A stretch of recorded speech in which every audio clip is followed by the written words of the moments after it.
শালা মানুষের টাকা পয়সা হয়ে গেলে মানুষের চরিত্র বদলে যায়, তার প্রমাণ হাতে নাতে পেয়ে গেলাম রে মির্জাফর। ছোটবেলায় মা মারা গিয়েছিল, আমি কখনো কোনোদিনও স্বপ্নেও ভাবতে পারিনি যে আমার বাবা আবার বিয়ে করবে।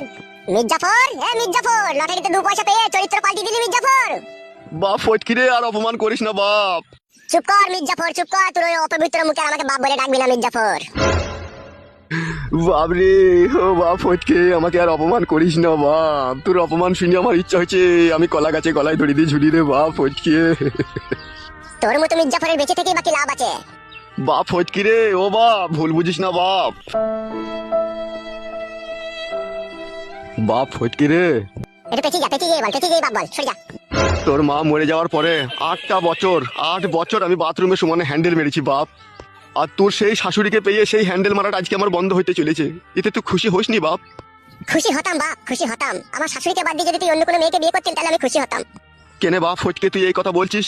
তোর শাশুড়ি তো ফুলের মতো পবিত্র, আর সেই পাক পবিত্র মেয়েকে আমি বিয়ে করে আমি তো কোনো খারাপ কাজ করিনি বাপ। তোর শাশুড়িরও স্বামী মারা গেছে আজ থেকে 10 বছর আগে, ও সেই নিদারুণ যন্ত্রণা নিয়ে বুকের ভিতরে বেঁচে আছে। আবার আমারও সেই একই কেস। তা আমরা দুজনে বিয়ে করে কি এমন অন্যায় কাজ করেছি রে বাপ ফটকে? বাবা